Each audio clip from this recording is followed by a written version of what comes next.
Thank you for listening to Depictions Media Radio.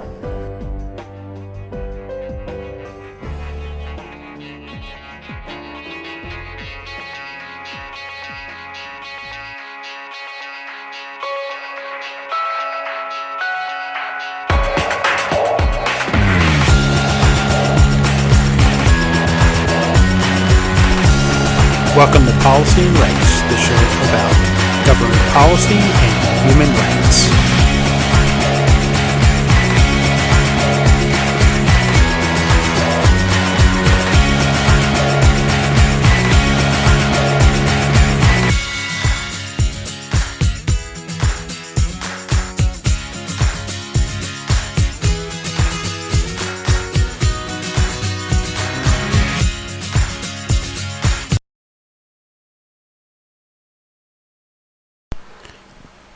Welcome back to Policy and Rights here on Depictions Media Radio. I'm your host, Michael Clogs.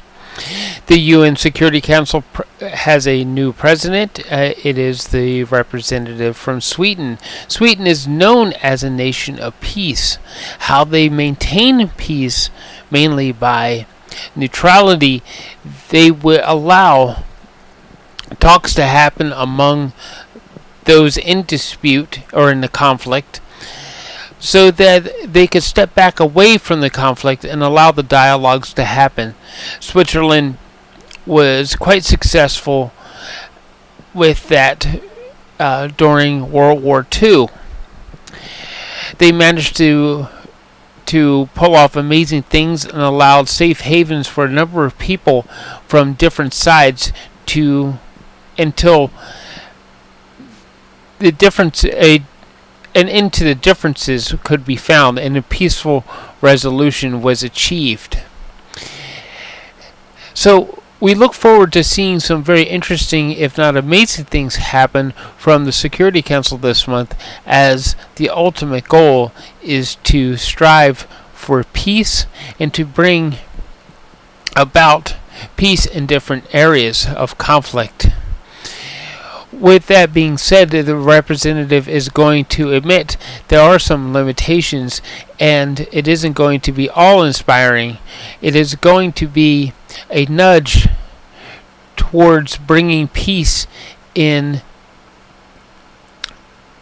bringing people to the table so that they can discuss differences, come to some agreements, and maybe end a war. The ultimate goal of the United Nations was to form a union or League of Nations so that dialogues could happen instead of shots being fired. Instead of men rushing across battlefields with weapons trying to harm each other,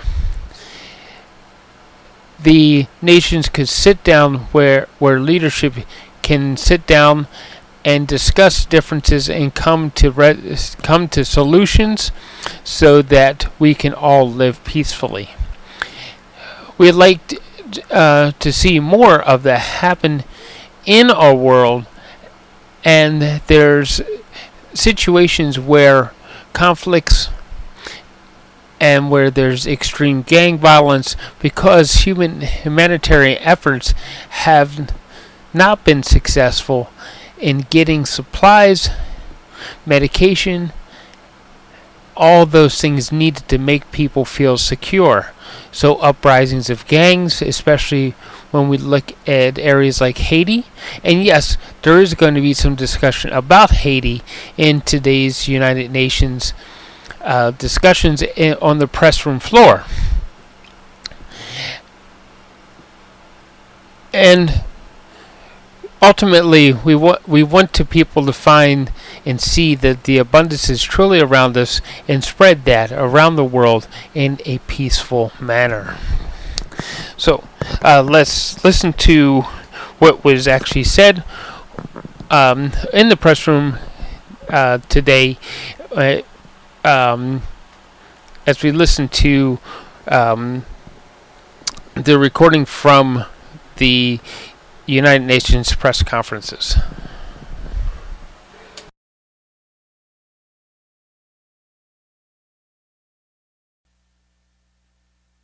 determine new names, and there At the General Assembly, Chaba Kuroshi is in Jordan today. His first stop was at the Zatari refugee camp, which, as you know, houses some 80,000 Syrian refugees. I spoke to the president in the past hour. He said that the visit was very moving. He said that the conditions are very modest, and he was very encouraged by the people he met, especially the young people. The president said that he could see a lot of effort done by the government, by the UN agencies, to keep the hope alive there. And we'll be sharing more information, including videos from that trip, on the president's social media accounts. Over the weekend, the president was in Bahrain, where he had a number of high-level meetings. Among them, he was received by His Majesty, King Hamad bin Isa Al Khalifa. The president commended King Hamad for Bahrain's transformative and forward-thinking leadership on sustainability, mediation, women's empowerment, and the coexistence in the region. And yesterday, the president walked down the Coexistence Road, as it's called, in Manama, and he witnessed a mosque, a matam, a Hindu temple, and the Jewish synagogue, all side by side, living in harmony. Today is May Day. As such, in the spirit of creating a safe work environment, President Kuroshi is joining with UN Women on a campaign to rid UN workspaces of sexual harassment. You might recall that the president is an international gender champion, and as one of his goals as champion, he has made the UN trainings on gender and prevention of sexual harassment broadly available. Launching today is a campaign to encourage staff at permanent missions to complete the UN trainings on gender and prevention of sexual harassment. The president has a social media message on this issue. He invites permanent missions to join a pledge to complete UN training courses on gender equality and the prevention of sexual harassment. Quote, "We have to lead by example at the UN if we are to achieve gender equality among the world by 2030. A lot of people are coming in, so I'm just going to take a minute until everyone settles down.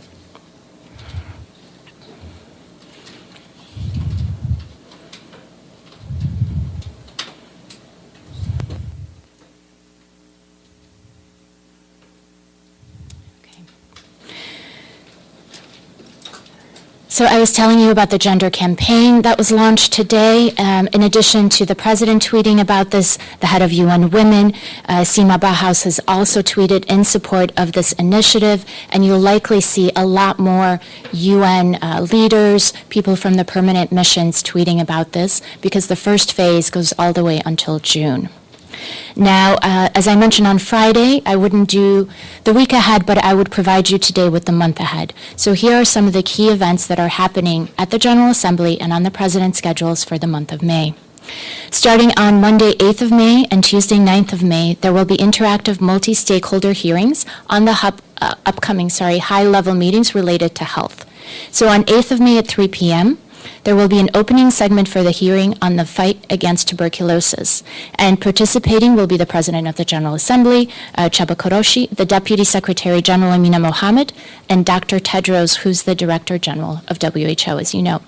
Then there'll be a panel discussion, and after that will be a closing. The closing segment will hear from the two General Assembly co-facilitators who are working on the high-level meeting on tuberculosis in September. That's Ambassador Bakhtirov Ibragimov, the permanent representative of Uzbekistan to the UN, and Ambassador Krzysztof Szczerski, the permanent representative of Poland to the UN.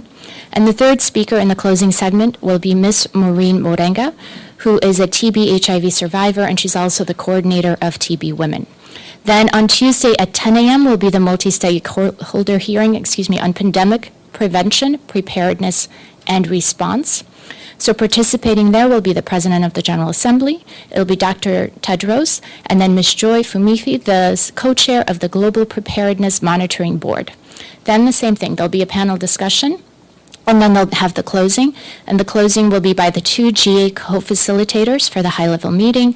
That's Ambassador Gilad Erdan, the permanent representative of Israel, and Ambassador Omar Hilale, the permanent representative of Morocco. Then on Tuesday at 3 p.m. will be the multi-stakeholder on universal health care. The opening will be by the President of the General Assembly. You'll also hear from Deputy Secretary General Amina Mohammed, Dr. Tedros once again, and then Ms. Gabriela Cuevas Baron, the co-chair of the UHC 2030 Steering Committee. Same format, you'll have panel discussions and then a closing segment, and that will be by the two GA co-facilitators, Ambassador Carolyn Rodriguez Burkat, the permanent representative of Guyana, and Ambassador Surya Chindawangsa, the permanent representative of Thailand. Then moving along, for those of you who are just coming in, I'm just going through the key highlights that might be of interest to you for May. So on Thursday, 11th of May, will be an informal dialogue on middle-income countries. The theme is accelerating the achievement of the Sustainable Development Goals in middle-income countries with a focus on environmental dimension. And that event will be in person and webcast on UNWeb TV. I'll skip the details because I know that you're all focused elsewhere, but you'll have it in my notes. On Friday, 12th of May, will be an interactive dialogue with the candidate for the next presidency of the General Assembly, and you know that that is being held ahead of the actual election, will be on 1st of June. Then on 18th of May and 19th of May, that's a Thursday and a Friday, will be the high-level meeting on the midterm review of the Sendai framework. The theme this year is working together to reduce risk for a resilient future. There'll be an opening segment on Thursday from 10 until 11 a.m., then plenary discussions, and then all of Friday will be multi-stakeholder discussions. And I'll have details for you once that's all firmed up, hopefully in the next few days. Wednesday, 24th of May, will be a special event on the International Year of Basic Sciences for Sustainable Development. This was an international year that was proclaimed by the General Assembly in December of 2021. There are hundreds of events being held nationally and internationally for this international year, starting with this big opening event in May. And then the president is also going to hold two morning dialogues. As you know, these are small discussions that he has with a small group of permanent representatives.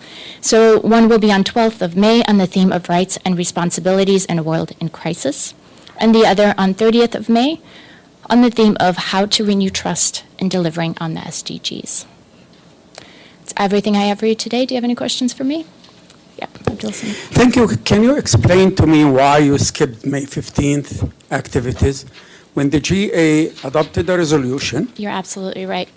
Abdelhamid, I'm very, very sorry. I was going through, that was absolutely my oversight, and the only reason I have is that I can't multitask correctly, which is not a good enough reason. But I did skip it. You're absolutely right, and I will add it to the rundown when I send it down. So people hear what's going on the 15th. Please. It's the 75th anniversary of the Palestinian Nakba. It's the first time the GA adopted a resolution to commemorate this occasion. And I'm sure the president of the GA will be speaking. I'm very sorry that I didn't include it on my list. That was a complete oversight on me only. No other questions? Thank you very much.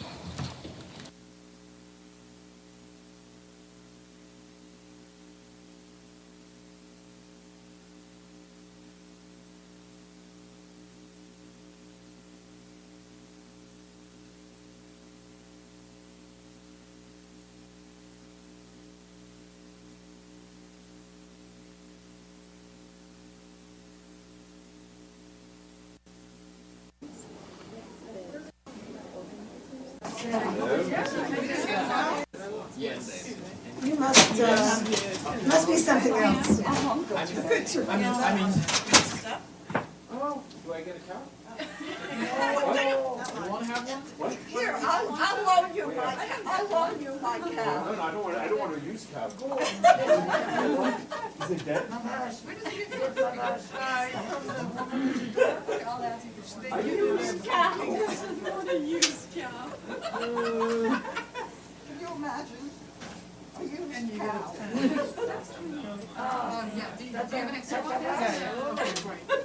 I want a cow. I know, I like my cow. Now, why? See, now if we don't like something, we can all ring the bell. Why is this Swiss cow? What is 8 plus 4?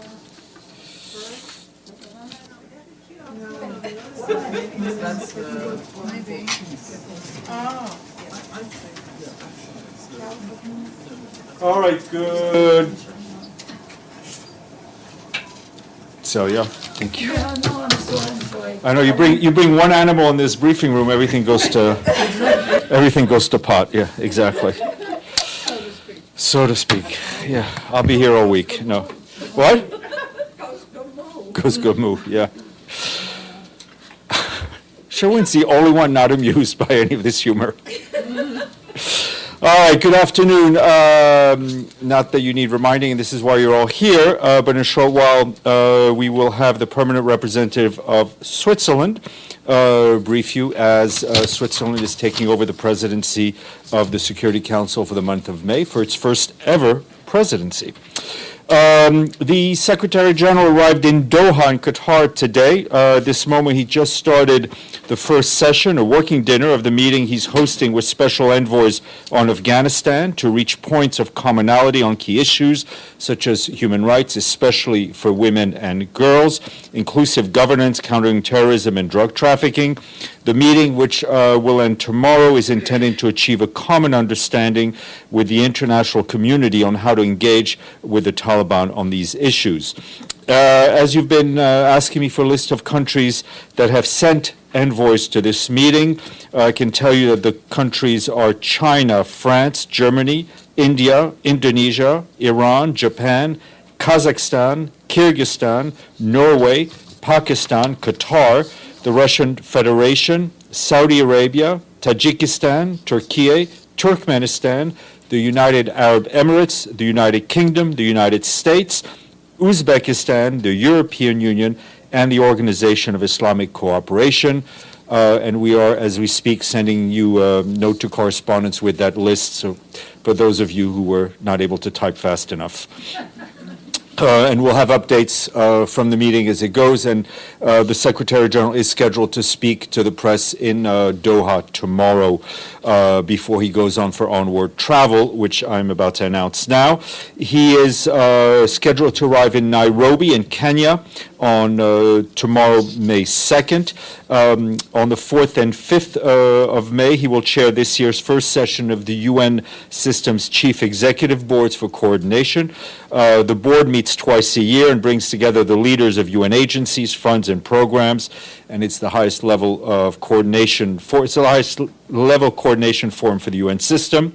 Prior to the meetings of the CEB, the Secretary General will, on Wednesday, is scheduled to attend a state dinner hosted by President of Kenya, William Ruto.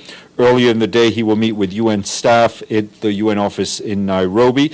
He's also scheduled to meet to hold a press conference at the UN office in Nairobi. On May 5th, on Friday, the Secretary General will travel to Bujumbura in Burundi to take part in the 11th high-level meeting of the Regional Oversight Mechanism of the Peace, Security, and Cooperation Framework for the Democratic Republic of the Congo and the region. At the meeting, which will take place on the 6th of May, leaders from the Great Lakes region will take stock of progress and challenges in the implementation of the agreement that was signed in Addis Ababa 10 years ago. They will discuss the implementation also of the Luanda and Nairobi agreements, which are more recent. While in Bujumbura, the Secretary General is scheduled to meet with the President of Burundi, as well as leaders from the region who are attending the meeting. Our Deputy Secretary General, over the past few days, has been traveling. She arrived last night in Addis Ababa in Ethiopia to engage in a high-level strategic dialogue with officials from the African Union and the UN country team. Earlier today, she met with the Deputy Chairperson of the African Union, and later she also met with the Prime Minister of Ethiopia, Abiy Ahmed. In the past few days, while in Nairobi, she participated in the Mo Ibrahim Governance Weekend, which joining leading voices from across Africa. On Sudan, you will have seen that yesterday the Secretary General dispatched Martin Griffiths, the Emergency Relief Coordinator, to the region to explore how we can bring immediate relief to millions of people whose lives have been turned upside down by the ongoing fighting in Sudan. Mr. Griffiths arrived in Nairobi where he met President Ruto, also the Canadian Foreign Minister, Melanie Joly, who was there, and others to discuss what he called the catastrophic situation in Sudan. The UN and our partners are doing our best to reboot the humanitarian response in the country, Mr. Griffiths said. And as you'll recall, massive looting have displaced most of our supplies. We're urgently exploring ways to bring in and distribute additional supplies. Just a bit more information on what's going on the ground. The World Food Program is immediately lifting the temporary suspension of operations.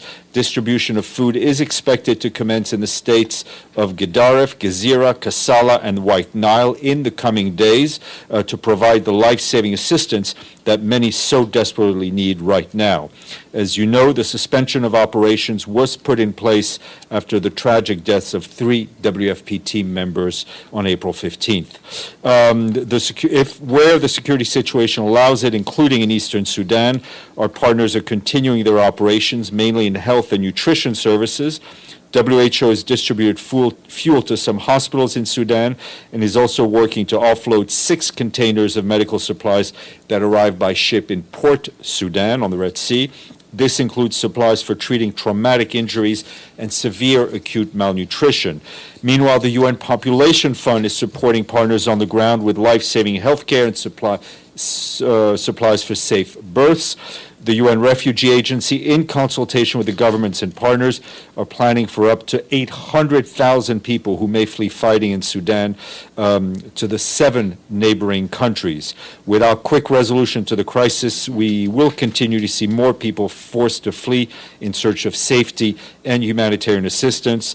The latest figures from our teams on the ground confirm that 73,000 people have arrived in neighboring countries, including Sudanese refugees and also returning refugees, notably from South Sudanese refugees who had taken refuge in South Sudan.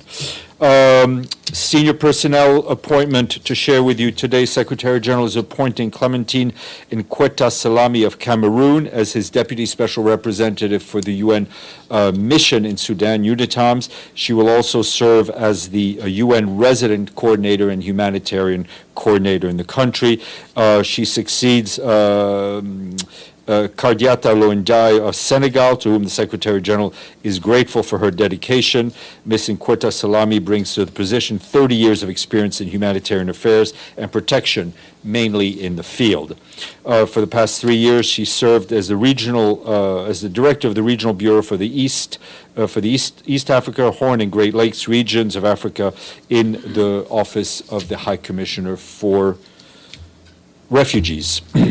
A quick update from Peru, where the Central Emergency Response Fund from the UN has just approved a disbursement of $6.9 million to provide assistance to about 245,000 people impacted by rains and floods in the north of the country. This will enable UN agencies to supply shelter, health services, food security, nutrition, water, sanitation, hygiene, education, and protection to people in need. Quick couple of programming notes. 2023 edition of the online Africa Dialogue series gets underway today, entitled Market and Scale, Unlocking Industrialization Through Intra-African Trade. The dialogue series will focus on the implementation of the African Continental Free Trade Area that could accelerate Africa's development, lift millions out of poverty, and contribute to achieving the promises of the 2030 Agenda and the African Union's own 2063 Agenda. In a pre-recorded video message for the launch, the Deputy Secretary General said that industrialization has become a must for Africa's economic transformation. The Africa Dialogue series will culminate with a high-level policy dialogue on the 22nd, 23rd, and 24th of May with the participation of the Secretary General. 2 p.m. today, if you are free, in the General Assembly's visitors lobby, our colleagues from the UN, from the Peacekeeping Department, are launching a photo exhibit to mark 75 years of UN peacekeeping. The exhibit is part of a year-long global campaign under the theme Peace Begins With Me, which seeks to demonstrate the powerful impact of the UN peacekeeping and its partners and have on the lives of millions of people caught up in the conflict. The exhibit features a collection of pictures of peacekeepers in action from the very first deployment of military observers to the Middle East in 1948 through the 12 missions that are operating today. Tomorrow, we will be joined by Guilherme Canela de Souza Godoy, Chief of the Freedom of Expression and Safety of Journalists of UNESCO. He will brief on the World Press Freedom Day, which is, what day is World Press Freedom Day? Wednesday. All right, just checking. Okay, Edie, go ahead. Okay, well, you don't always know when I ask a question. Go ahead. Thank you, Steph. A couple of questions. First, Volker Perthes has told the AP that both sides in Sudan are willing to send representatives for talks which hopefully might lead to a breakthrough. Do you have any more details about where and when this might happen? No,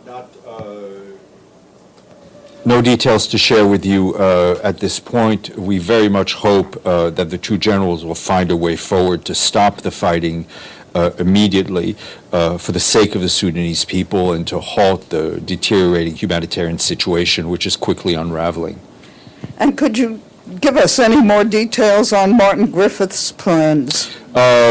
Martin is in Nairobi. I expect some onward travel soon. A number of logistical issues need to be worked out, but as soon as we have something to confirm, we will share with you. You can come back to me later. I look forward to it. Beitul. Thank you, Steph. Last Friday, you shared a statement with us on the phone conversation between the Secretary General and the Turkish President. It was pretty short, but it talked about the grain deal. Can you give us more details? And did DSG have any assurances from Turkey that the deal might be renewed, which will expire on I think May the 18th? The discussions are clearly ongoing at different levels.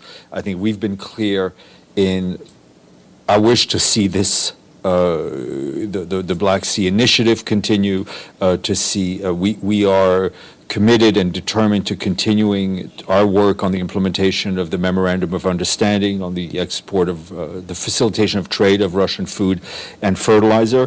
What is clear is that Turkey plays a critical and pivotal role in this process going forward and in the implementation of what we already have.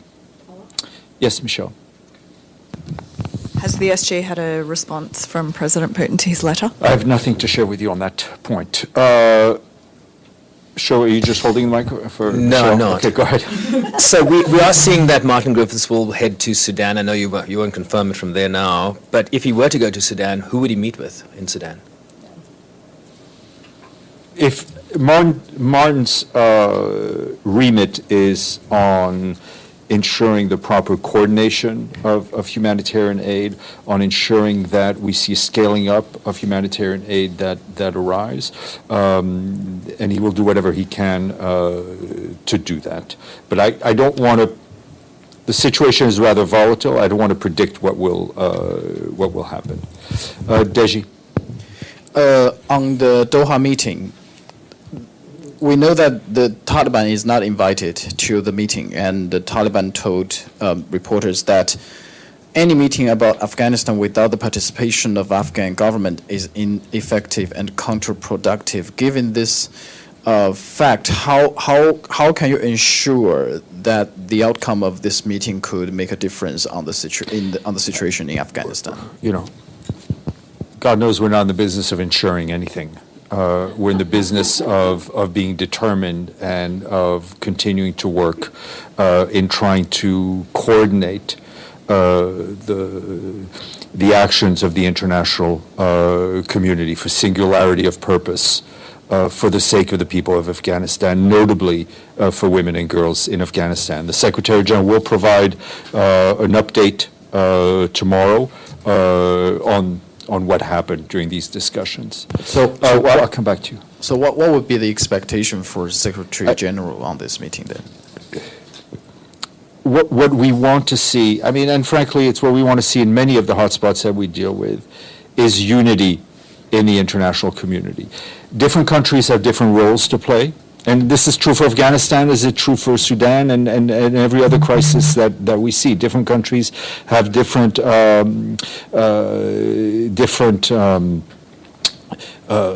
have different roles to play, have different levers of influence, but we all want everyone to be working in the same direction. Nabil and then Abdelhamid, and then Pam.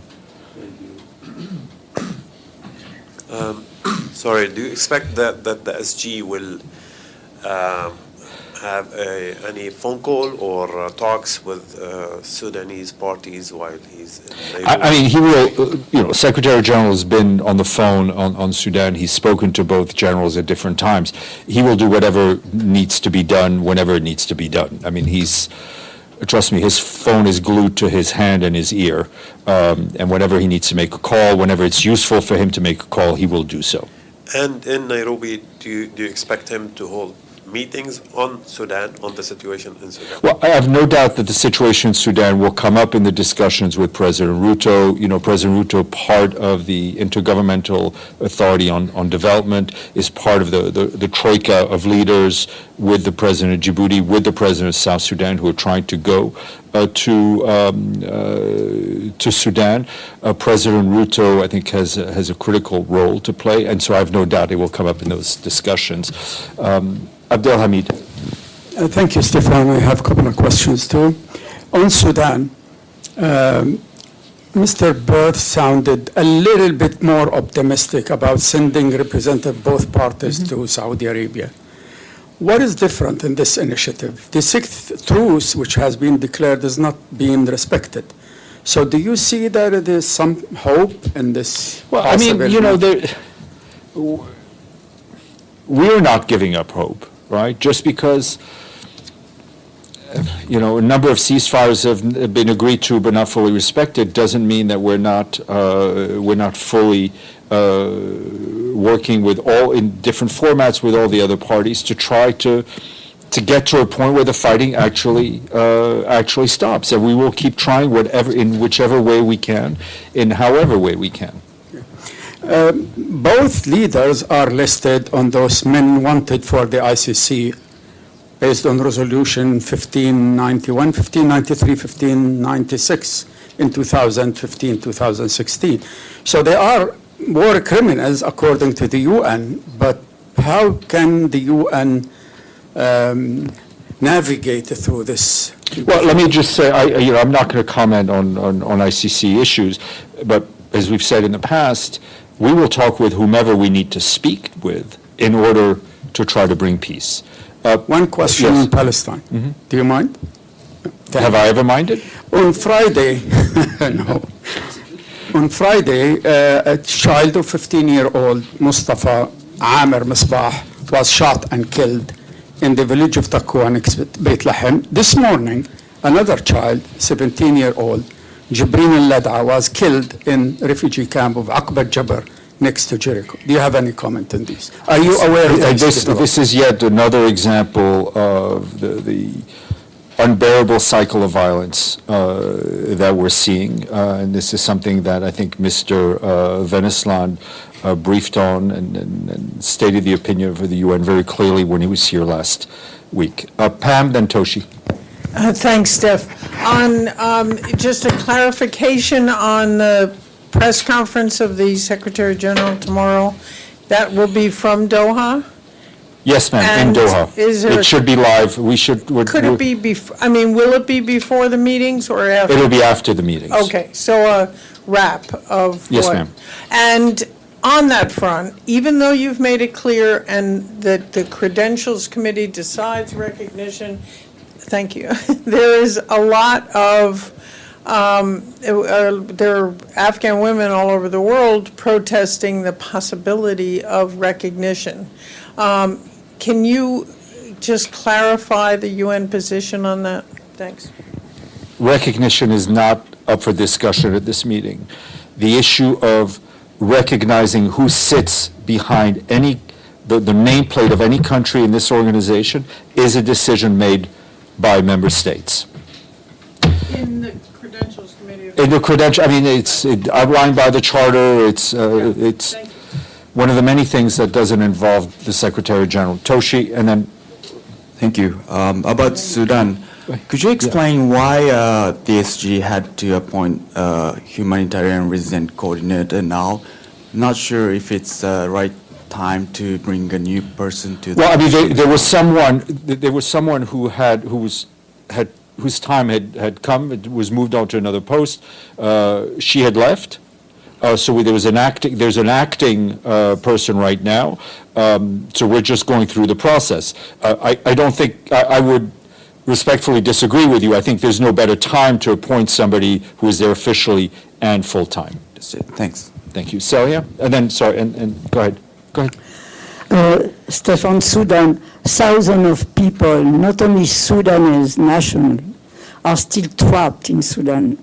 Who could help them escape Sudan? Well, it is, first of all, we thank the bordering countries for the support they've given to people fleeing the violence in Sudan. We encourage all of them to live up to all of their obligations and ensure that civilians who are fleeing violence are accorded their rights. But who could help, frankly? It's the two generals who are at war. It's the men who have the fingers on the trigger. Those are the people who can actually do the most by ensuring that the fighting stops, that the looting stops, that humanitarian aid can get through, and that we go back on track to a civilian transition. Some of them have no passport, nothing. They cannot even leave the country. It is a tragedy that we have sadly seen too many times around the world. Dulcie. Yeah, I just wanted to ask you about the participants to this Doha meeting. Is that one special envoy for each country and each organization, or is there an entourage? I mean, we invited one person to sit behind the table. Who Norway or Turkmenistan sends, I think those are questions you have to ask them. But do you know how many women are actually going to be participating in this meeting? I don't know the gender of the envoys. You'd have to ask the countries who they've named. I can tell you that accompanying the Secretary General is the special representative and head of the UN mission in Afghanistan, the political mission, as well as the head of the Political Affairs Department, Rosemary DiCarlo. Michelle, then Edie. On Afghanistan, the UN was doing this operational review and keeping all staff home until this Friday. Where is that at, and when are we likely? It's at that we're May 1st, and I think it's scheduled to end on May 5th. Okay, so no decision made yet on what's going to happen with staff? We rarely do things before a deadline here. Edie, and then Evelyn. Steph, do you have any update on reports that the UN has stopped delivering food in Ethiopia's Tigray province because of misappropriation and theft? No, I do not, but let me see if I can get something to from our OCHA colleagues. Yep. Thank you. Okay. Evelyn, and then I know the representative of Switzerland is eager to come out here. Evelyn. In Sudan, is the so-called Janjaweed general going to stay part of a coalition? I'm curious why he was there in the obviously, first place. they're just, I mean, I guess all of this is source of the problem, but it's up to the Sudanese to come up with the right transition. We're not in the business of dictating who sits in government and who doesn't. Okay, thank you all, and give us a second and we'll bring out our guests.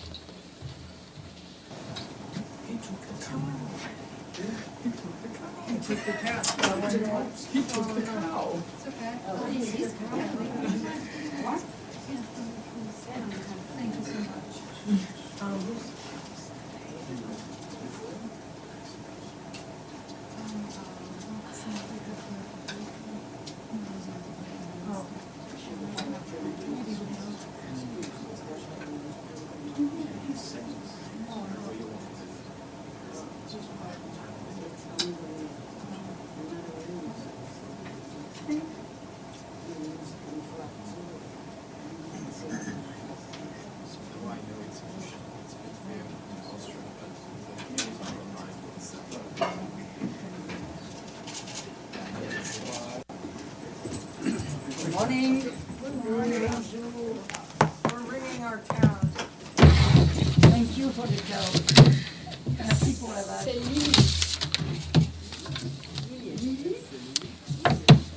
C'est son nom? Good afternoon. My name is Pierre Gobet. I'm the head of communication at the Swiss Mission.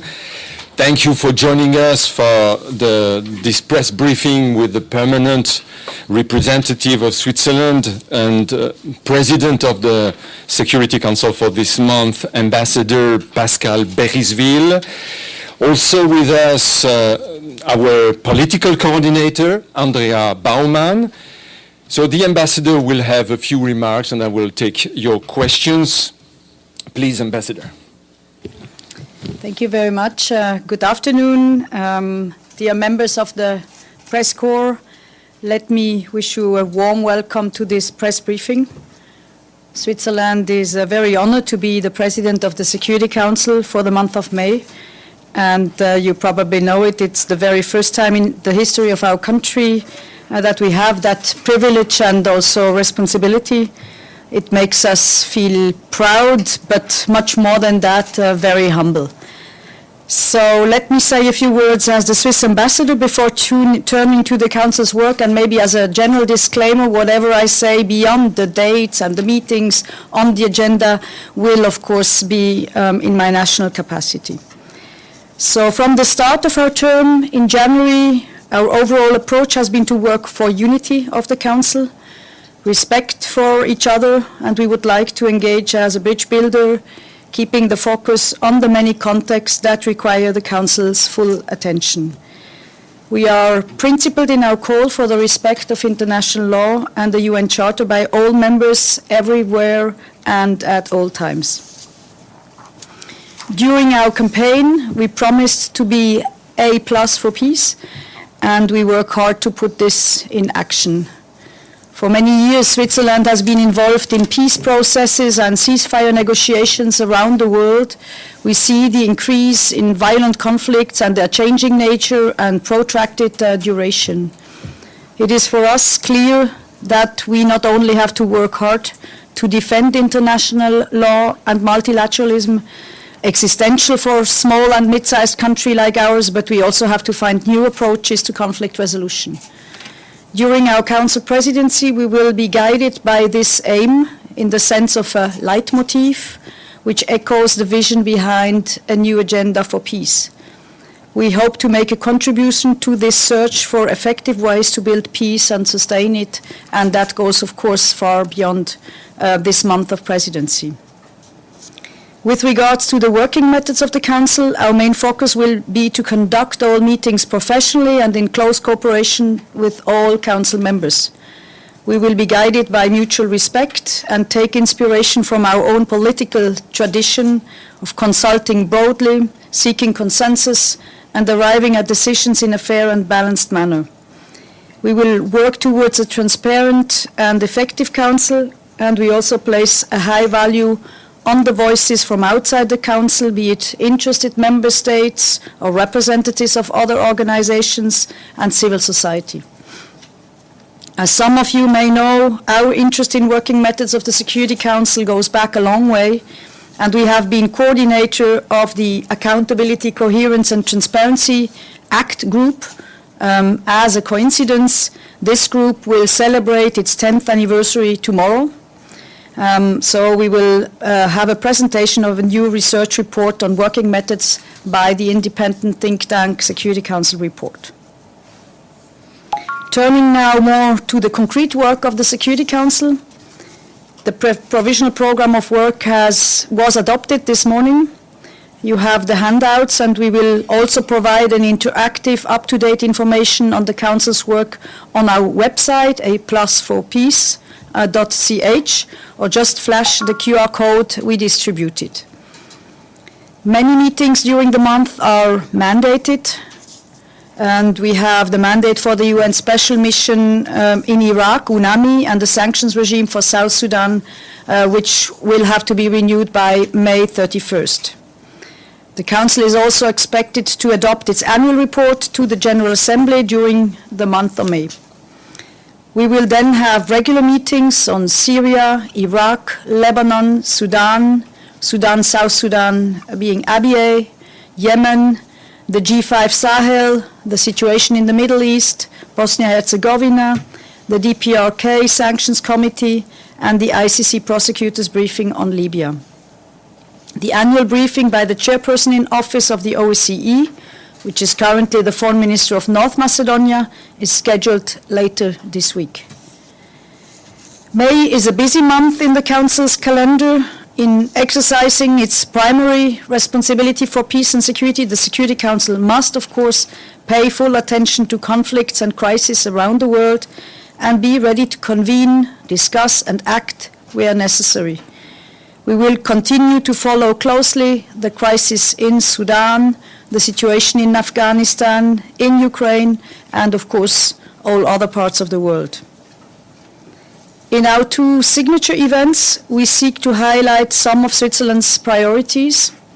So our Foreign Minister will chair an open debate this Wednesday, May 3rd, under the agenda item of peace building and sustaining peace. Because changing security challenges require fresh thinking, and with a view to future generations to whom we owe responsible action today, we place the debate under the title of Future-Proofing Trust. We will hear from Volker Türk, the High Commissioner for Human Rights, who will address the Council for the first time, from one of the African Union Youth Ambassadors for Peace, as well as from a civil society representative, bringing the voice of science into the discussion. We hope that this debate will generate useful insights for the upcoming report by the Secretary General on a new agenda for peace, but also for ongoing discussions among UN member states, generally speaking. The President of the Swiss Confederation, Alain Berset, will chair the annual open debate on the protection of civilians on 23rd May. This issue has a long-standing tradition in Switzerland and is a key priority for our term in the Council. We have been engaged over the past years in making the so-called POC Week a moment of genuine stock-taking and action-oriented discussion between member states and civil society. On the basis of the Secretary General's report, the open debate will address conflict-induced hunger, food insecurity and related challenges such as the protection of critical civilian infrastructure. We will have as briefers the Secretary General, the ICRC President, and also a civil society briefer. And then on May 25, on the occasion of International Peacekeepers' Day, we will be commemorating 75 years of peacekeeping. Stefan just mentioned it. Our Minister of Defense will be here, and as you may know, the oldest mission, UNZO, founded in 1948, is headed by a Swiss Force Commander, Major General Patrick Gauchat, who will also be here. The Security Council will hold a briefing on the Secretary General's report on predictable, sustainable and flexible resources for AU-led operations authorized by the UN on that day, on the 25th of May. As indicated, and to conclude, we formulated a number of working method commitments. Apart from the interactive homepage already mentioned, we will seek an active exchange with the wider membership throughout the month, with the presentation of our program later today, 2 open debates and an interactive wrap-up session at the end of the month. We are convinced of the valuable contributions made by civil society briefers, and we believe their insights are relevant to the Council's work. So we will seek to invite civil society briefers to address the Council and take every care to ensure that this is possible in a safe way. We are a signatory of the WPS, Women, Peace and Security Shared Commitments, and we commit to gender parity among the briefers. We have been engaging specifically with women civil society briefers to this effect. It will also be the start of, and that's a first in the Council's history, 4 consecutive Council presidencies under female ambassadors, which inspires my colleagues and me, so we will certainly come up with some ideas, the 5 of us. As you see, this is a very dense program in challenging times, and we are looking forward to this. It is, as I said, the very first Swiss presidency of the Security Council, and we will do our best for the Council, the international community, and peace and security. So I thank you for your attention. My wonderful team and myself are always here for you. And when it comes to press questions, you all already know Pierre, who is always your man. And now I will gladly take some of your questions. Yeah, we'll look forward for your questions. Thank you, Ambassador. And we'll start with you, Edith. Thank you very much, Madam Ambassador, on behalf of the United Nations Correspondents Association, on your first presidency of the Security Council. We hope that you will talk to us often on the way in and out of the Council. My name is Edith Lederer from the Associated Press. You mentioned at the very start of your presentation that Switzerland is going to be striving for unity. You are following a quite contentious Russian presidency of the Council. How is this going to be possible, and what events or event are you planning on Ukraine? Because I assume that there must be something this month. There has been every month since the conflict started. Thank you very much. So on the first question, we will try to adopt a very Swiss approach, trying to consult everyone, to be inclusive, to exchange, to strive for consensus, to look for solutions, and if that's not possible, then to make an effective and transparent way of decision-making possible in the Council. I think when it comes to the chamber, you will witness some heated or polarized discussions, because that's often also addressing some publics at home. So I think we will try to conduct those meetings in a calm way. When it comes to closed consultations, I may be asking in a little more active way also council members to really stay respectful with each other, but I trust that this is going to be possible. When it comes to Ukraine, there is no meeting on the agenda at the moment, but there is several pen holders, and several pen holders already indicated that they may come up to us and ask for meetings, and if council members come up to us and ask for meetings, we have the intention to put it on the agenda. So that's what I can tell you at the moment. Do you know what subjects they might be interested in? Well, I mean, two of the pen holders are focusing on humanitarian issues, so I would expect that we certainly have a meeting on humanitarian aspects of the war in Ukraine. Thank you. We'll go to Pamela. Thank you very much, Pierre, and thank you, Ambassador. Thank you for the briefing. It's Pamela Fall from CBS News. My question is a follow-up on Ukraine. There is the peace and security on the 23rd. Do you expect that to evolve into more about Ukraine?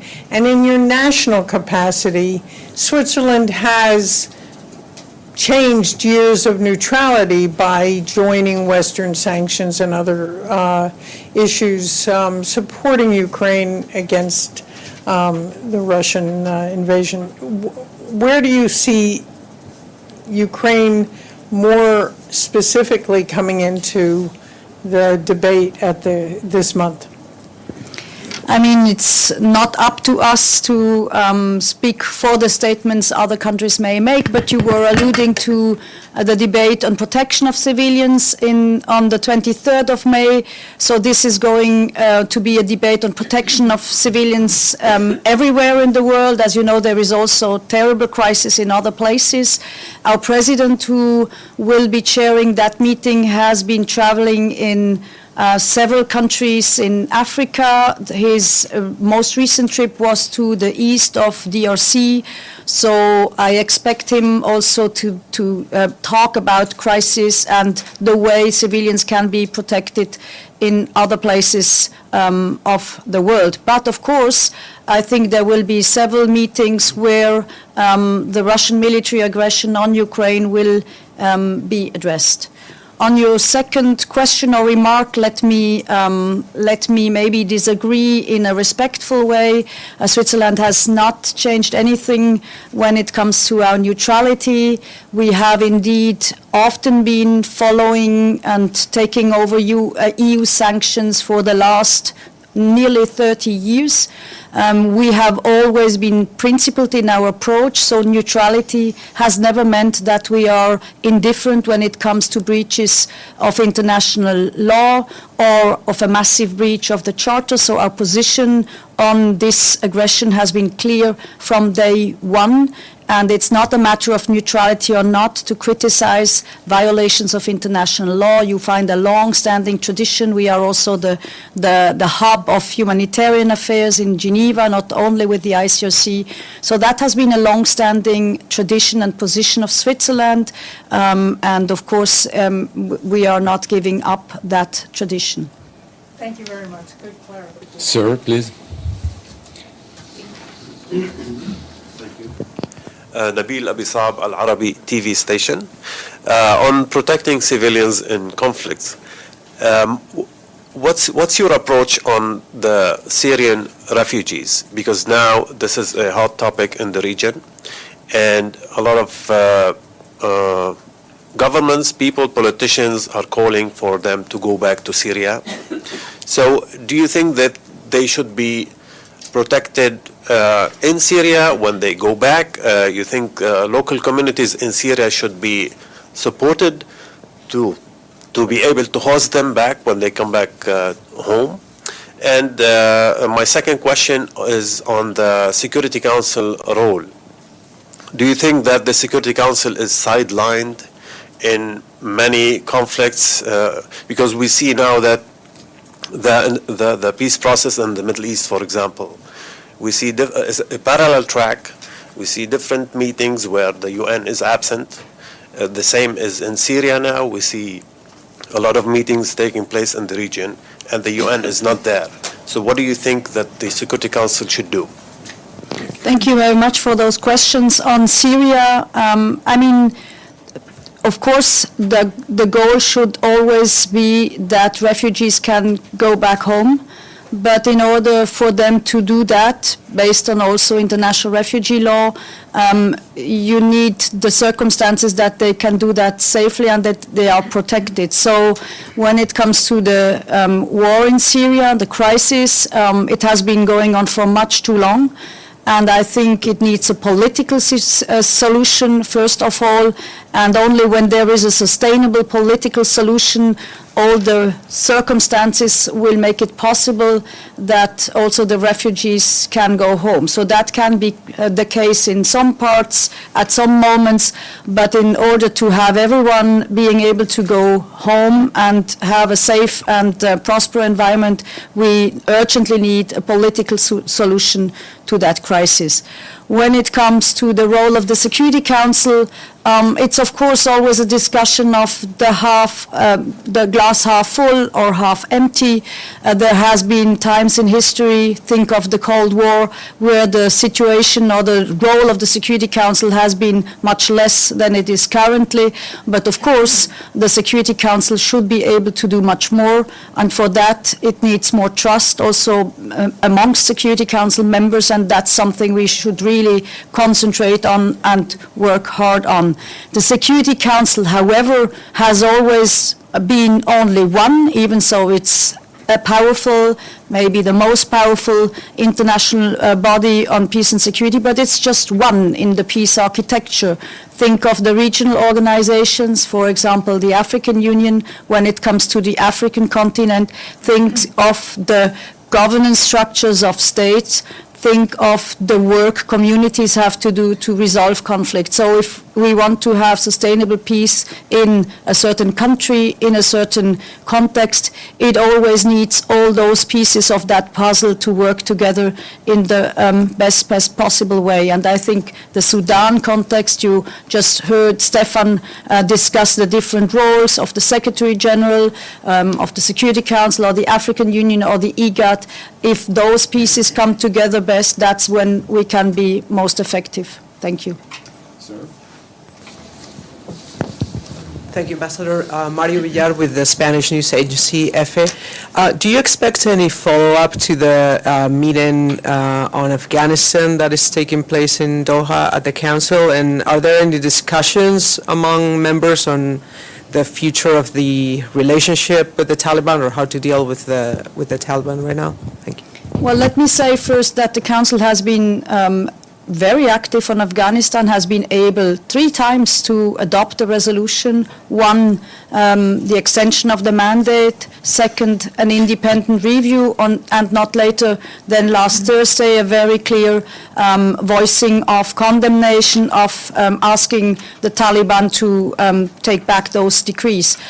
So I think the Council has been very active. Now, as you heard from Stefan, you have the envoys meeting in Doha, and by the end of the week, we should have first elements of an assessment of the mission itself, of UNAMA, and then, of course, you have also seen that the Secretary General has now announced the leader of that independent review, which is our former colleague from Turkey, Feridun, and so there will be a lot of activities on Afghanistan in the coming days or weeks. Will it come back to the Council immediately? I cannot tell you. It really depends on what this Doha meeting brings and what the following actions may be. Yes. Thank you, Madam Ambassador. My name is Abdul Hamid Sayam from the Arabic daily Al-Quds Al-Arabi. You spoke in your remarks about 2 points. Also, and you are inviting the chief commander to the briefing on the 25th about peacekeeping, and you spoke about also international law. So I want to start with UNSO. It's 48. It was established 48 to observe the truce in Palestine. We are 75 years later, and the state of Palestine, which the UN was supposed to establish based on Resolution 181, 1947, is not yet there. So they keep talking about two-state solution, which is just a rhetoric, nothing. There is no chance for a two-state solution. I want your opinion. The second, you are the custodian of the 4th Geneva Convention, and you know what it talks about, how to protect the civilians under occupation.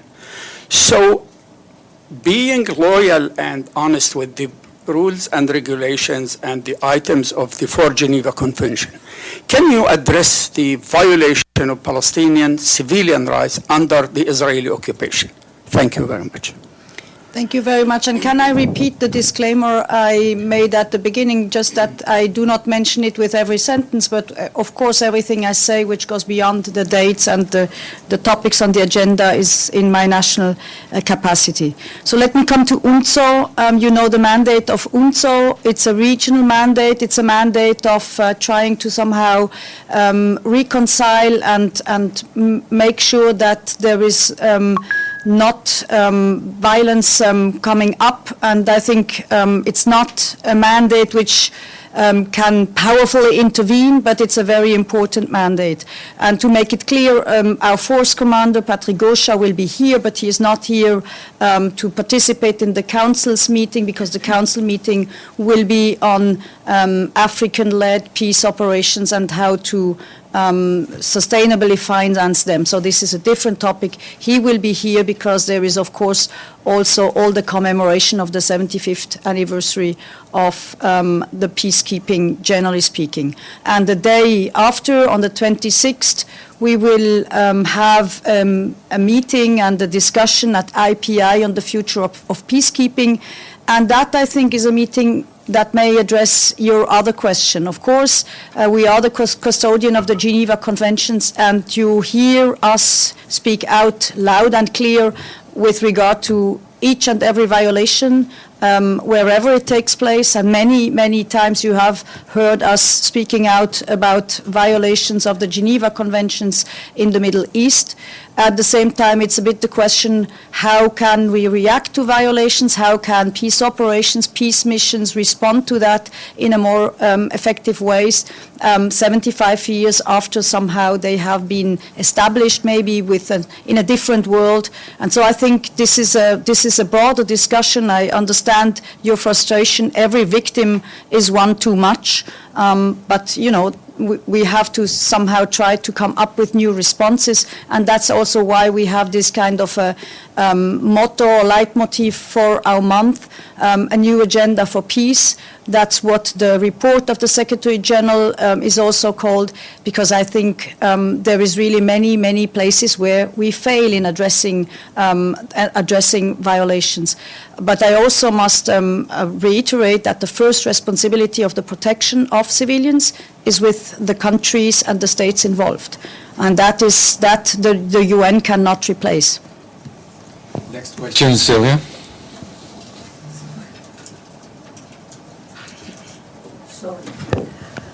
Ambassador, on the 16th, you're going to have consultation on peace and security in Africa, and you're going to talk about the fourth G5 Sahel. Knowing that the G5 Sahel is at a standstill, what do you plan to achieve? You know, we are the Council Presidency, so we are those who have to organize the meetings, conduct the business.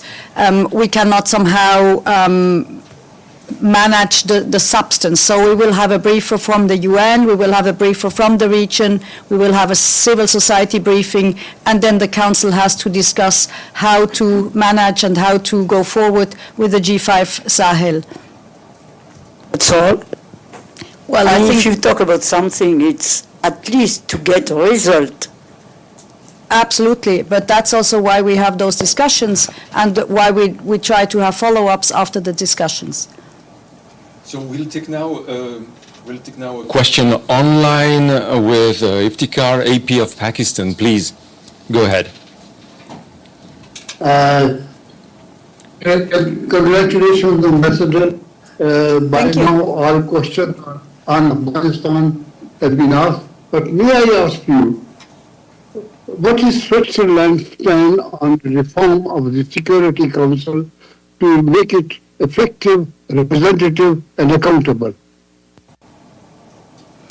Thank you very much for the question. So you may know that, I mean, we have a clear position on the enlargement of the Security Council, have had for many years, that we are convinced it needs a better representation, in particular of the African continent, but we also are of the view that since this is a very complicated thing, the enlargement of the Council, we need in the meantime really to improve the working methods of the Council.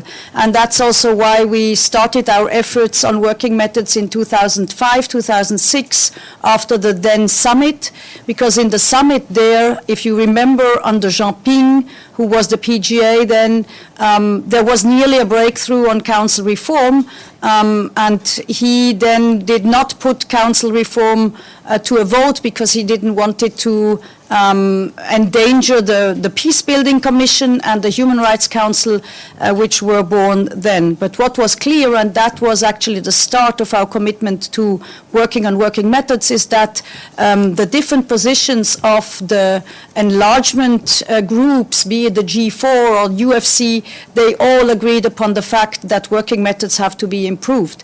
And for a member like us, maybe every 20 years once serving in the council, it's much more important to know how the council comes to its decisions. So you said how to improve accountability. We have launched a couple of years ago a so-called code of conduct with the ACT group, the Accountability, Coherence and Transparency group. This code of conduct is kind of a self-commitment of countries that they would not vote against a resolution in cases of mass atrocities if that can be prevented. So we have been trying to get more and more member states on board, also very recently in the past days, and we are now at 129 or 130 countries, so we are reaching two-thirds majority, and we are discussing not later than tomorrow how this code of conduct could be implemented in the Council's daily work. Thank you. Linda? Thank you. Linda Fastulo, representing NPR at the UN. My question is regarding the DPRK. There's a session on the 24th on Resolution 1718, the committee's meeting. We also know that there is discussion of putting together a resolution in regard to the recent missile launches and all that. I was wondering if you have any sense, without giving away any details, if you think that this will actually come to pass, that a resolution would be offered and that there would actually be a vote. I am not a prophet. What I can tell you again is the Swiss position on that. I mean, we have been working hard and trying to support building unity around the fact that there has been so many tests since the beginning of the year, so many violations of the resolutions the Council itself has adopted unanimously. And so, of course, we are continuing to work hard on that. And I hope that sooner or later, I mean, we managed with Afghanistan, so sooner or later we should manage to speak with one voice on DPRK in the Council. Let me say that not coming out with a product does not mean that not all 15 Council members share the concern around those tests and around the developments on the Korean Peninsula. Yes, please. National News Agency of Ukraine. Ukrinform, my name is Volodymyr Ilchenko. Switzerland provides significant humanitarian aid to Ukraine, condemns the Russian war, supports European sanctions, but doesn't want to allow the re-export of Swiss weapons, citing its neutrality. Do you think this issue can eventually be resolved in a positive way for Ukraine? And what is your personal position on that matter? I mean, you mentioned it yourself. We are supplying a lot of humanitarian aid. We have a high number of refugees in Switzerland from Ukraine. There is a huge solidarity, also privately speaking, by Swiss people. When it comes to re-export of weapons, it's not even a matter of neutrality at the moment. We have a law on exportation of weapons and weapons material, and without breaking that law at the moment, it would not be possible to re-export those weapons. So as long as Parliament is not changing that, this is not going to change. I think the trade-off, and that's it's not my personal view, it's of course the government's position also. The trade-off is a little bit what can be the most precious contribution Switzerland can do, because we are talking about ammunition which would last a short moment. And I can understand every soldier without ammunition that he or she is angry without that. But, I mean, the question is, can we maybe make other contributions? So there has been already discussions taking place in Geneva. The Black Sea Initiative has been discussed several times in Geneva. So I think that's a little bit the trade-off around the question of neutrality policy. And that's, of course, something our government has to discuss and to decide. But so far, it's not possible without changing the law. But again, I would like to underline that we are very clear when it comes to the positions, to the condemnation, and also to the very practical support we have been giving to people from Ukraine. The next question, Batu. Thank you very much, Ambassador. Betül Yörük with the Turkish News Agency, Anadolu. I have two follow-ups on Ukraine first. Did Switzerland specifically choose not to have Ukraine on the Security Council agenda to maintain sort of that neutral position? And also, the grain deal will be expiring in the coming weeks on the 18th of May. We know that the Security Council has not much to do with renewing it, but are there talks among the member states to sort of persuade Russia? And my third question is on the cross-border, Syria cross-border aid resolution. Are there any discussions, or will there be any discussions on that during your presidency? And will Switzerland be the pen holder for such resolution? Thanks. Thank you very much. I hope I will not forget any. So the first was if we did intentionally not put Ukraine on the agenda. No, of course not. I mean, the agenda is made of mandated meetings, and every additional meeting has to be brought in by one of the countries in the Council, and it's not the presidency, it's usually the pen holder. And as I said before, in particular, the humanitarian pen holders on Ukraine will most probably come and make suggestions if or when Ukraine will be put on the agenda. So I trust that we will certainly have it on the agenda in May. So that was the first one. Then the grain deal, there is intense discussions. You also heard it from Stefan. The deal so far has been between the UN, Turkey, Russia, and Ukraine. And so that's where the discussion take place. The Security Council has so far not been involved, and I think the Security Council would only be involved if someone puts that on the agenda of the Council. But I think let there be space for those discussions where they have to take place, and we all cross our fingers that this can continue because it's really saving lives all over the world. Then when it comes to Syria, we are, of course, with Brazil, the pen holder on the cross-border resolution. There is two things which have to be looked at separately. One is the two additional cross-border openings after the earthquake, and there it will depend very much on OCHA's assessment if they should be prolongated, but it has not been a Council's decision. It has been discussions in the Council, but then it has been a decision by Syria to open those two additional borders. And then the cross-border, which has been extended on the 9th of January, that comes up for renewal in July. So the discussion is starting, of course, informally, but there is many different things which the resolution itself will depend on, and we will have, we just had last week several discussions in the Council, and we will have the next discussion on the 30th of May. And I think that's when we see clearer, or when we can say a little more about what is coming up for the extension in July. Mrs. Evelyn. Thank you. Evelyn Leopold. I assume Ukraine has, Switzerland has Ukrainian refugees. How many?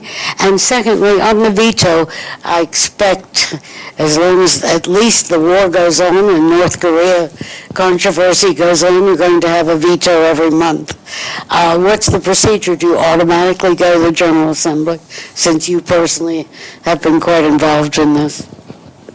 Thank you very much. We had around 70,000 refugees, so the numbers can change a little bit because some are going back, but that's roughly what I recall being the latest figures.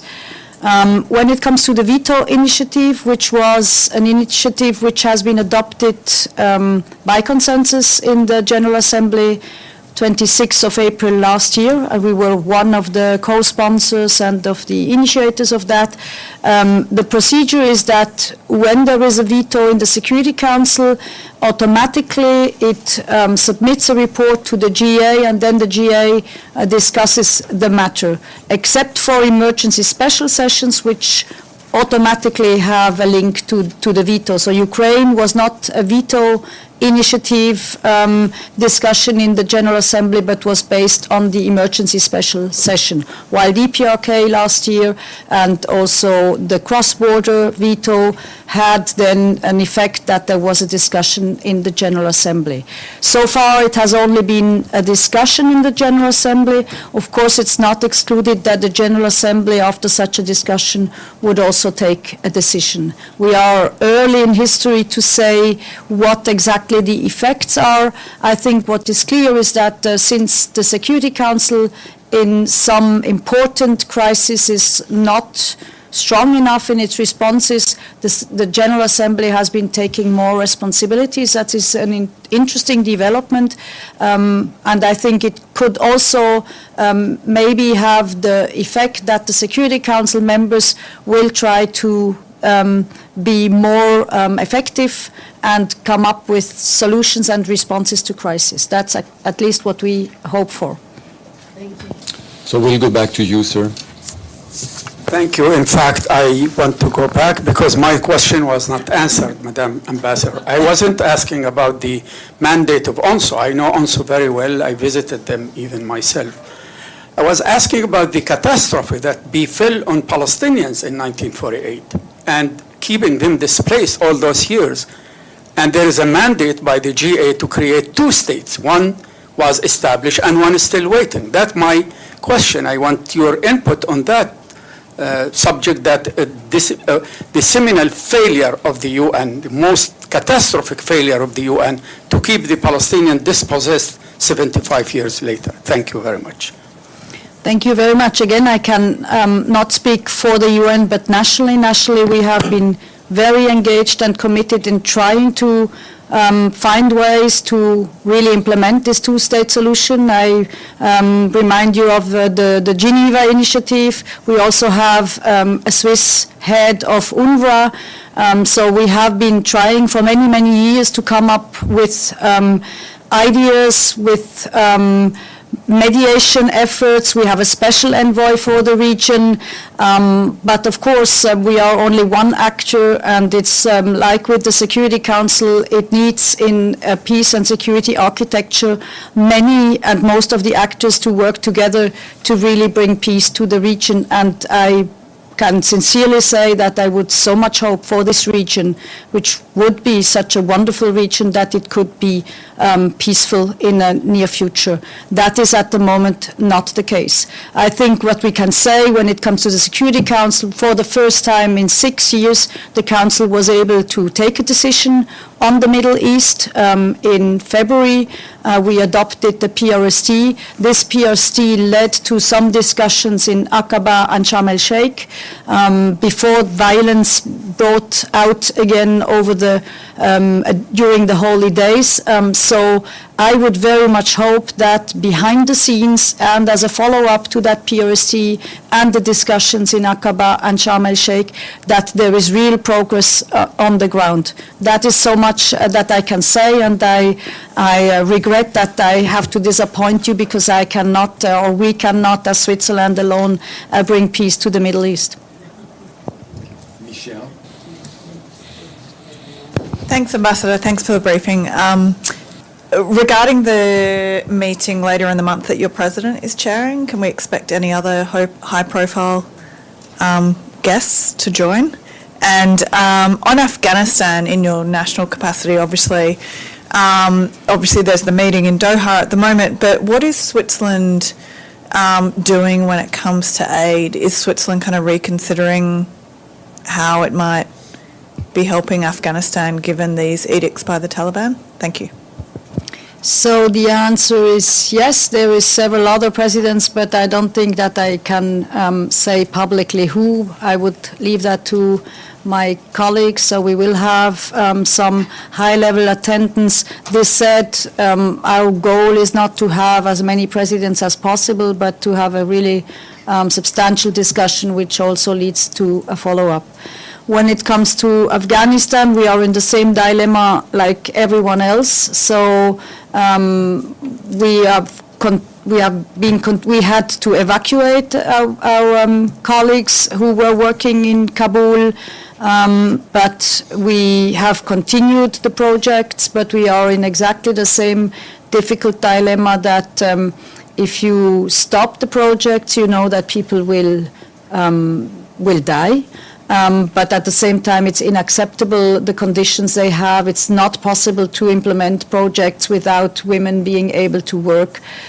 So it's a very difficult dilemma, and we do not have the magic solution to that. And I really hope that the Doha meeting, there is no Swiss envoy, but that the Doha meeting leads to a discussion of how to handle the situation, and that the Taliban are impressed also by the unified voice of the Security Council. Celia? Ambassador, when the war in Ukraine started, we saw a lot of countries opening their borders to, to the refugees. Do you think it's going to be the same for the Sudanese? Will you open your border to the Sudanese, you and the Western world? I mean, of course, it's always also a regional thing. I mean, of course, you open your borders more easily if it is in the region, and it also makes sense that you would not displace refugees around the world. So I am sure that we will take refugees if there is refugees, but it's also a geographical question. So I cannot say more than we are basing our refugee policy on the law, and the law is the same for everyone, finally. We go to Toshi. Hi, thank you, Pierre, and thank you, Ambassador. Toshi from Kyoto News, on the DPRK as usual. And obviously, the current sanction regime has not been able to prevent it from violating the Security Council resolutions. For the sake of argument, as the President of Council and as the chairperson of a 1718 committee, what kind of sanction do you think is necessary to stop them from launching missiles and possible nuclear tests? Thank you. Again, I would not speak as a Security Council President and not as a chairperson of 1718 answering your question. I think, the panel of experts came up with a very strong report with very clear, analysis of where the sanctions are not implemented well. And again, it needs all elements to come together. And I think we need to go back. I come from a country, and that may sound not strong enough, but a country which is convinced that it's only by dialogue that finally you can resolve crisis and come to political solutions. So I would hope that we go back to six-party talks or another format of talks where, on one hand, the sanctions could be implemented in a better way, and on the other hand, we could find other incentives than just continuing to violate Security Council resolutions. Next question, Edith. Thank you, Madam Ambassador. One issue before the Council that I don't see on the program of work is the request by the Secretary General and the Haitian government for an armed intervention force to try and deal with this escalating gang violence. Why isn't it on? Has it been discussed? Do you see any possibility of progress in actually getting a force to Haiti? It has been discussed last month in April, and it's an ongoing discussion also behind the scenes, because it would be a lead nation, and I think that is the most difficult part, because it's a very concerning, deteriorating situation. So also for a country which would take that responsibility, it's a very dangerous environment to operate. It's also difficult to imagine what kind of mandate that could be. I think that's once a crisis where there is quite a lot of council unity. but no magic solution so far. But the discussions are ongoing, and I actually hope that we do not have to go to emergency sessions on Haiti this month, but the situation on the ground is really bad. Any more questions? Yes, sir, in the back. Thank you. My name is Yusuke Hirata from Sankei News, Japan. And the government of Japan will host the G7 summit this month. And my question is regarding relationship or interaction between UN system, so of course including Security Council and General Assembly, and G7 or G20 other international forums. And so do you see any interaction or relationship of these forums to maintain international order or find out solution on Russian aggression against Ukraine? Thank you. I mean, the G20 and the G7 were founded more on economic issues, while the Security Council has a mandate on peace and security. So there has been mostly informal interactions more with the ECOSOC when it comes to the G20, for example, or also the Bretton Woods institution. So there is no though formal or also informal relation between the Council and the G7. But of course, there is several G7 members, including Japan, who are on the Council currently, and so I guess they will probably bring back some of the discussions which were led in the G7 format in one or the other way into the Council's discussion on the specific topics on peace and security. And I understand also the Secretary General is attending the summit, and he will come back immediately afterwards and speak about international humanitarian law on the 23rd of May in the Council. So somehow it's persons who make the link mostly, but there is no formal link for good reasons actually with the Security Council.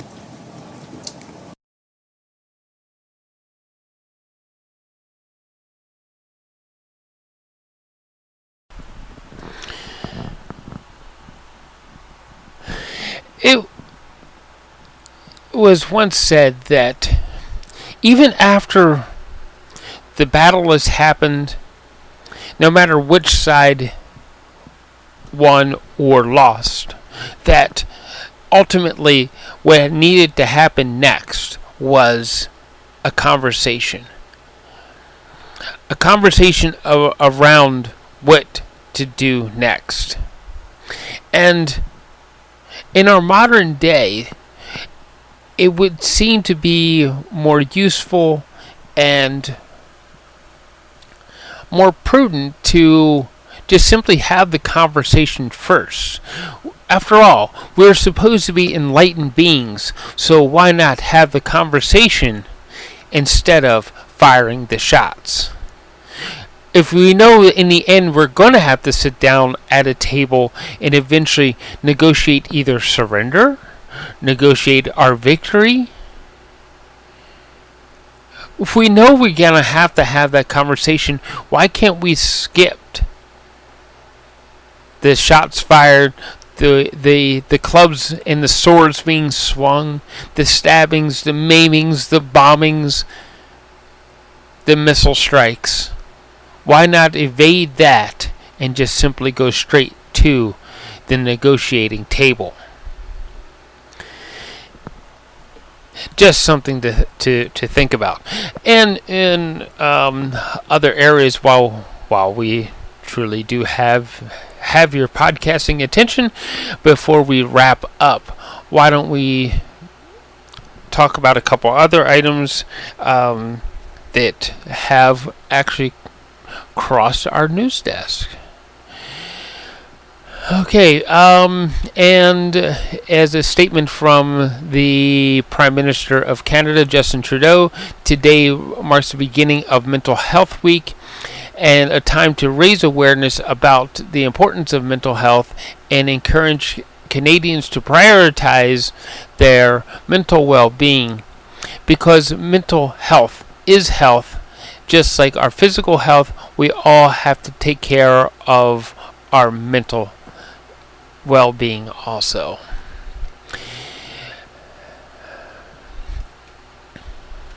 So, anyway, thank you for listening today, and we hope that you have clicked that subscribe button so you can get more updates from us as things continue.